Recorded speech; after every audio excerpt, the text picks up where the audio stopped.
trouble throughout the game. Sorry, can you repeat it? What impact did their forward, Stephen Crowell, being in foul trouble throughout the game, have on the game?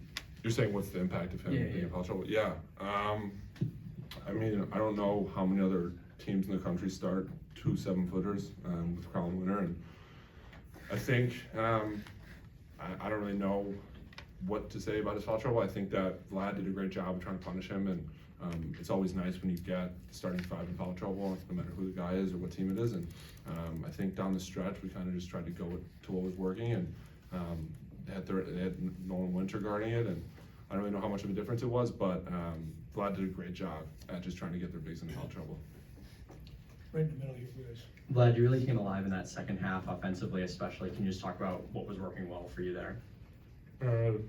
I miss a lot of wide open shots, but I'm gonna keep saying thank you for my team, thank you for believing in me, like finding me, giving me looks, because when I doubt myself, they don't doubt in me, and that gives me so much more confidence just like to play for these guys.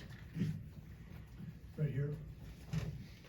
To both of you, I mean, you were saying that not a lot of teams have 2 7-footers. Just what kind of matchup problems has that caused teams so far this season, and just how well do you feel y'all kind of complement each other when you're on the floor together? Yeah, I think it all just goes back to our coaches' trust in us. We definitely had a few rough games collectively, and other guys stepped up for us to help us win, and just through all of that, our coaches stuck with us, and we've worked at it for the last 4 or 5 months. And I think the biggest thing, I think Vlad just said, is just the trust in us from my teammates, our coaches, and when they let us do that, I think it's really effective. And just that 4 or 5 ball screen's pretty good, and Vlad was hitting big shots down the stretch, so kudos to him. And he said he wasn't making them, but in practice he makes all of them. So we knew they were eventually going to go in, and when we needed them most and it mattered most, he hit them.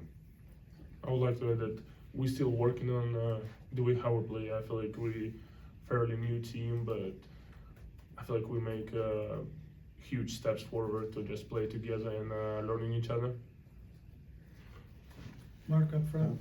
Then it seemed like in the second half the ball was more in your hands in terms of being able to create things. What advantage do you think that you were able to exploit in those situations?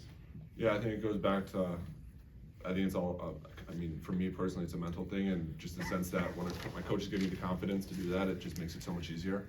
And they do a great job at that, so I could not appreciate them more. And I mean, just playing with the guy that puts so much pressure on the rim and Vlad, guys have to make a decision as to what they're going to do. And I know the last few possessions of the game, they kind of went more to me, and I had a quick swing to Roddy, I think twice in a row, and we work on it all the time, and it's just a quick 1-2 pass, and you get a 90% around the rim guy getting the ball in crunch time, and that's what we want. So just appreciate the coaches. I'd like to interject. I don't think it was in his hands quite enough.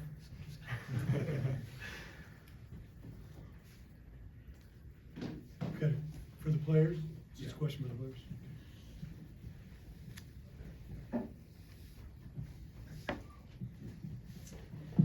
This is for Vlad and Danny. A little more lighthearted question here.